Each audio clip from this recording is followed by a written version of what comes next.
बात कुछ यूं भी कही गई है हमारे उपनिषदों में कि जहां पर पत्नी अप्रियवादिनी हो, घर में मां न हो, तो उस व्यक्ति के लिए वह घर नहीं, उसे अच्छा है कि जंगल में चला जाए। घर और जंगल में कोई अंतर नहीं रह जाता है। और तो हमारे वेदों की जो महनियां ऋचाएं रची गई हैं, हमारे ऋषि कंठों से जो गूंजी हैं, उनमें आप समझेंगे हमारे नारी चेतना के जितने भी पक्ष हैं, मुझे लगता है बहुत ज्यादा हैं। मैं ज्यादा नहीं कहूंगा क्योंकि विषय का अधिकृत विद्वान में बैठे हैं। 2 दिन तक हमने बहुत कुछ बातें भी की। आपने बहुत से बच्चियां और कुछ स्टूडेंट्स की बात की, प्रत्यक्ष साक्षी होंगे कि वर्चुअल माध्यम से भी अपने व्याख्यान सुने होंगे। सुने थे?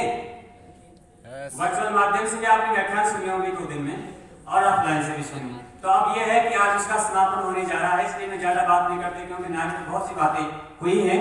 और ये बड़ा गौरव का विषय है मुझे बताते हुए अतिथियों को भी कि हमारे देश भर के बहुत से विद्वान जुड़े, जिन्हें चाहे दिल्ली से हो, चाहे हमारे लखनऊ से हो, चाहे बीकानेर से हो, चाहे बड़ौदा से हो। बहुत अच्छा ये विषय रहा, वर्चुअल माध्यम से रहा, ऑफलाइन रहा, लेकिन ऑफलाइन अपने स्थानीय प्रतिनिधियों को, हमारे विद्वानों को दिया गया मौका। तो इसके आगे जो बात आती है वो है, क्योंकि मुझे बहुत ज्यादा बात नहीं करते, अपने संक्षेप में बात रखूंगा।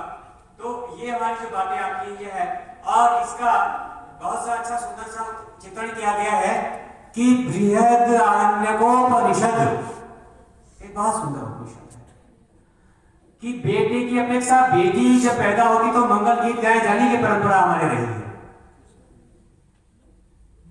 दुर्भाग्य का विषय देखिए कि आज बेटा होता है तो जो है वो सारे जो है कुप पूजन भी होते हैं, सारे जाने क्या क्या होते हैं, लेकिन बेटी होती है तो मंडला ही हो जाता है।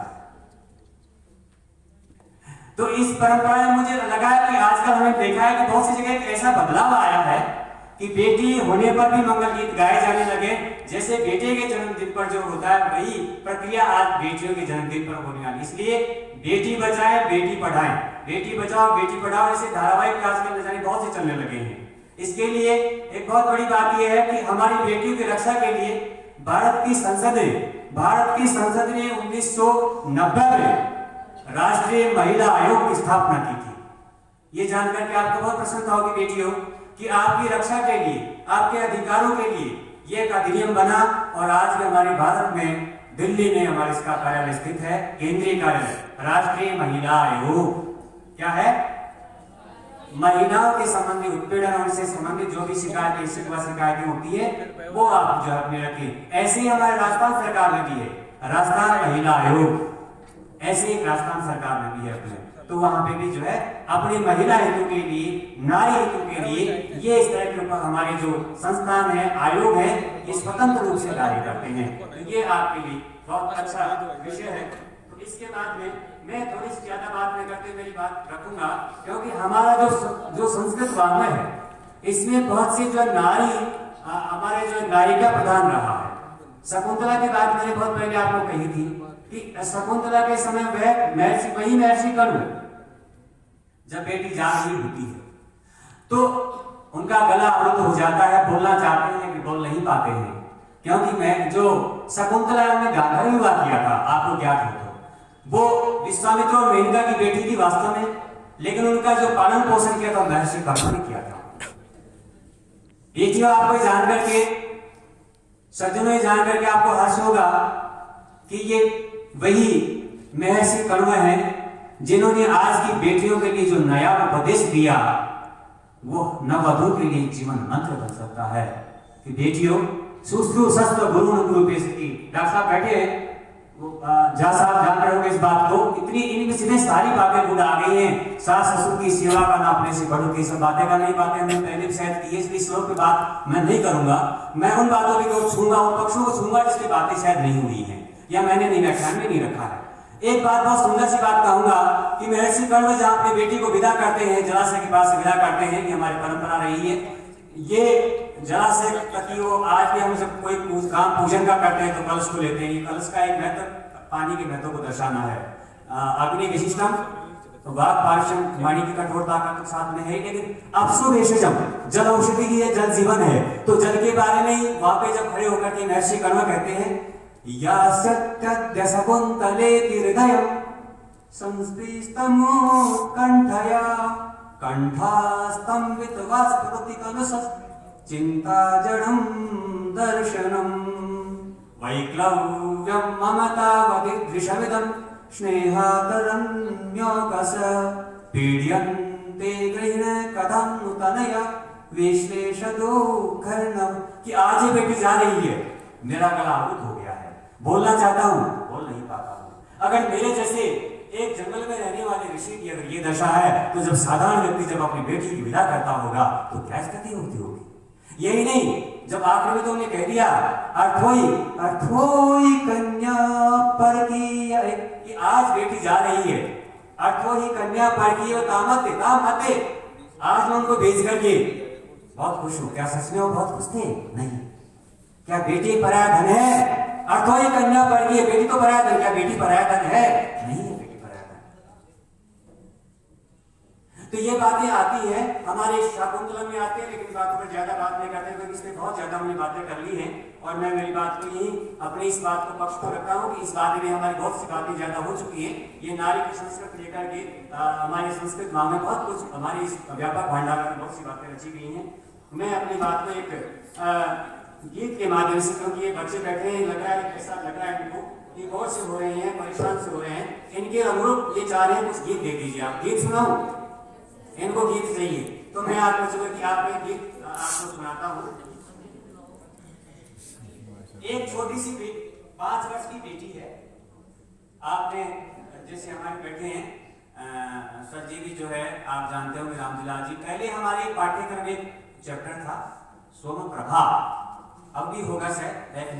5 वर्ष की छोटी सी बेटी है, उनकी माता जी है, उनके जो है पिताजी वो जो है उनको दहेज के लिए परेशान करते हैं, कूटते पीटते मारते हैं।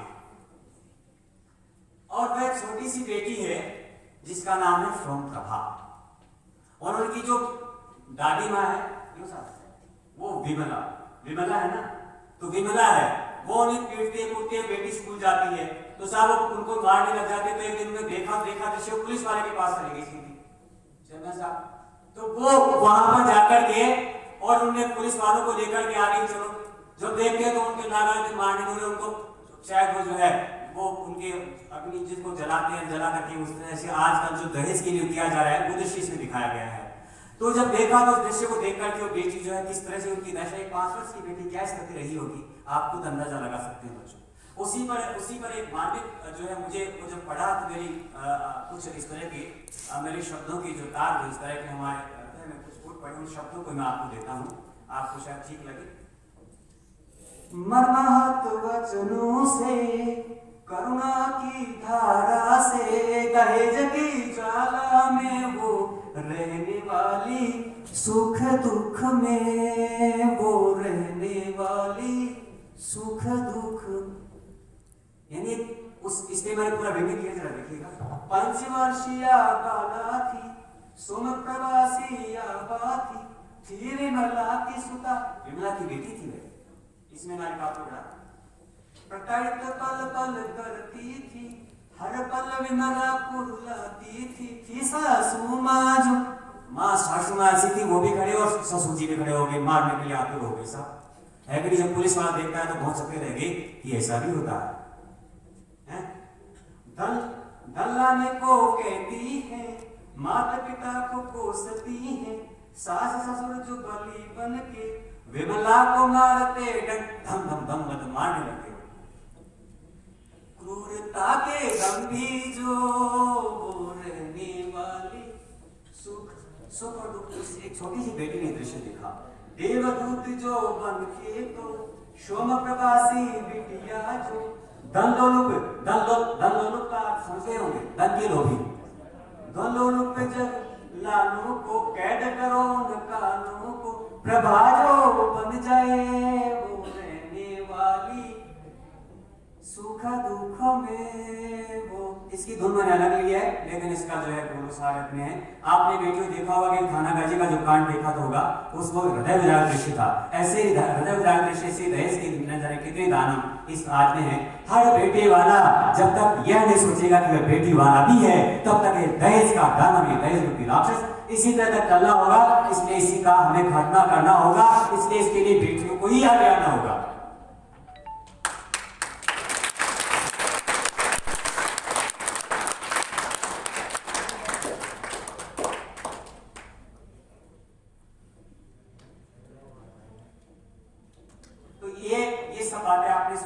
जो है हमारा जो है अब सब अतिथि जो है उनको हम उनको वो बोलेंगे। मेरा बोलने का इतना अधिकार नहीं, मुझे लगता है मैं हद कर रहा हूँ, इसलिए मुझे ज़्यादा नहीं बोलना चाहिए। बाकी मैं मेरी वाणी को यही विराम दूंगा। और साथ में यही है इस आयोजन का आप उद्देश्य समझेंगे, इसकी जो है प्रासंगिकता, इसका हमने एक रखा है, इसका उत्तर देखिए आप, आधुनिक परिप्रेक्ष्य में प्रासंगिकता उपादेय का। आज में क्या करना चाहिए, वेद और पुराणों में तो हमारी वैदिक में आप वेदों में आप देखेंगे उस समय जो है उस कालखंड की जो नारियां होती थी वो बराबर अस्त्र चलाया करती थी। उस समय भी जो है हमारी सारी जो सैन्य शक्ति में प्रवीण थी। ये सब बातें आप देखेंगे। उस समय जो है पढ़ाई भी होती थी और यज्ञोपवीत भी होता था। वैदिक काल में इतना अच्छा खंड था, ये दुर्भाग्य एक ऐसा कालखंड आ गया मध्यकाल जिसने सारा हमारा सर्वनाश कर डाला। हमारे पूरे साहित्य को, हमारे सब को इस तरह का सारा खोखला कर दिया।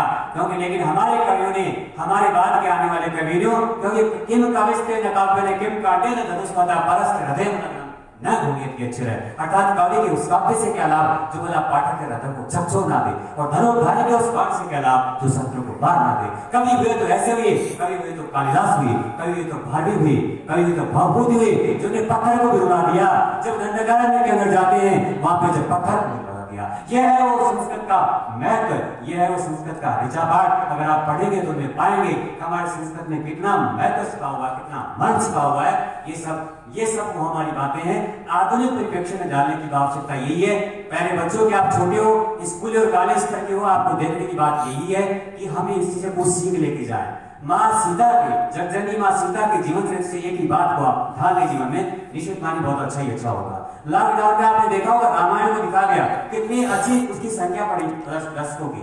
कितने लोग हुए जब लॉकडाउन रामायण दिखा गया, बहुत बड़े चाव से देखा होगा आपने तो बहुत बड़े चाव से देखा होगा। और हमें बहुत अच्छा लगता था, मुझे भी अच्छा लगता था, क्योंकि मैंने उस समय रामायण में देखा करते कलर नहीं हुआ करती थी, वो ब्लैक एंड व्हाइट आया करती थी। हमारे चैनल साहब में जो आपकी बैठे हो सब भी जान रहे होंगे बात को। उस समय हम दूर से गांव में एक टीवी होता था, दूर के भाग करके जाते थे टीवी देखने के लिए कि आज रामायण आएगी, आज महाभारत आएगी।